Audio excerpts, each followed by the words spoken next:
my channel, The Fancy Hat Lady Reads. I'm wearing one of my fancy booktube hats, and today I'm doing a quick book haul for books I bought in the months of, let's see, which months were those? March and April, those were the months. Things are slow here on my channel right now because I've got other life stuff going on. I'm about to pack up and move to another apartment in my same building, but still. I haven't been really reading at all for like the past month. I've been focusing on other things, but I do have unedited footage from at least one video that I haven't edited and uploaded yet. So as I'm filming this, I actually don't know when this is going to upload, but whenever it does, I hope you enjoy it. So in the months of March and April, I made 2 online purchases, and then for the first time in ages, I went to a used bookstore and bought books there. So let's start with the 2 used books. The first one is a 2020 release that I was very intrigued by, and that is Driftwood by Brennan. This, I gather, is like a post-apocalyptic fantasy of some sort.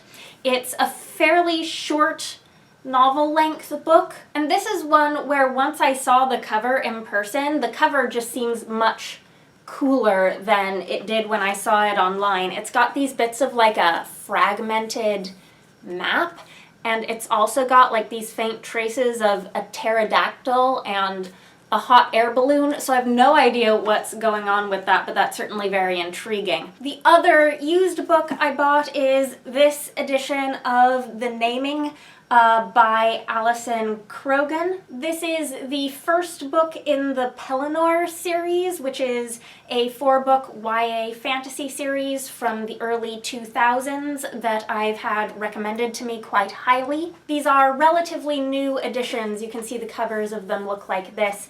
And I always see the other books in this series in used bookstores, and this is the first time I've been able to nab a copy of the first one. There was one book I pre-ordered in March from Barnes & Noble. Barnes & Noble is where I do my pre-orders from because I still have a membership with them, even though I haven't been using it over the last year much. And the membership means that I get free shipping even if I buy just like one book. So my March pre-order was All the Murmuring Bones by A.G. Slatter, which is a pen name for Angela Slatter. This is set in her sourdough universe that has a lot of short fiction that she's set in this world. And as you can see from the bookmark, this is a book that I am in fact over halfway through. I started reading it fairly soon after I got it, but I set it aside because I was reading other things, and then I sort of stopped reading for a while. But as soon as I get back into reading again, I will be finishing this one. It's very intriguing and interesting so far. The other 2 recent releases I ordered online from another one of my local bookstores. I'm still trying to like spread the internet buying love between all of my local bookstores that I'm familiar with. I think I bought these from Greenlight bookstore online, which is in Brooklyn. And these are both things that were in my anticipated releases video for the first half of this year, so these shouldn't be a surprise. The first is a Desolation called Peace by Arkady Martine. This is the sequel to A Memory Called Empire. Everyone loves A Memory Called Empire. This is not a surprise purchase. And then the second one is The Absolute Book by Elizabeth Knox. This is massive. I am a little sad that of the 3 editions that now exist of this, the original New Zealand edition, and now the American and UK editions, this is the least pretty. The UK edition is gorgeous, and I debated whether I was going to try to like buy it from Book Depository, but then I was like, no, I will just buy the American edition from one of my local stores. This seems to be a big sprawling fantasy thing that defies easy categorization. I've only read Elizabeth Knox's YA before, so this will be my first attempt to read her adult fiction, probably whenever I read it. And then the last book purchase I made online was 3 books, all of them either novellas or novelettes, from a small press that I recently became aware of the existence of. This is Anorlunda Books. I don't know if I'm pronouncing that right.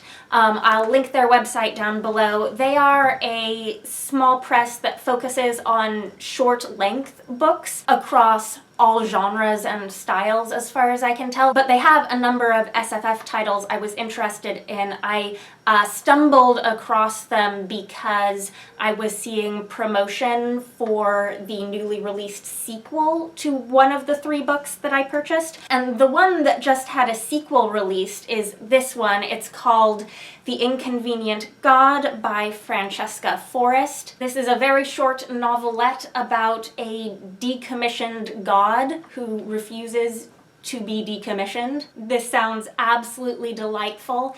The second one that I nabbed a copy of was The Lilies of the Dawn by Vanessa Fogg. This looks to be an Asian-inspired fairy tale type story, also very, very short novelette length. And then the third one I bought is I think a novella-length book, and this is Water into Wine by Joyce Chng. This is science fiction, and it is about a woman who inherits a vineyard on a distant planet, and so she packs up and goes to live there. But there's like an interstellar war looming that's going to, I guess, threaten the planet where the vineyard is. I purchased these books from Bookshop, and I tried to get it so that it would like credit the purchase to another one of my local bookstores, but I'm not totally sure how that works on Bookshop. I don't know if I succeeded. But these 3 authors are all people I've heard of, but I've never read anything, I don't think, from any of them before. So there you have it. There's my brief little book haul. I will hopefully be back to making videos and reading books regularly at some time after my move and I've settled in and everything. I will talk to you again then, and I hope you're all having a nice day. That is all. Bye for now.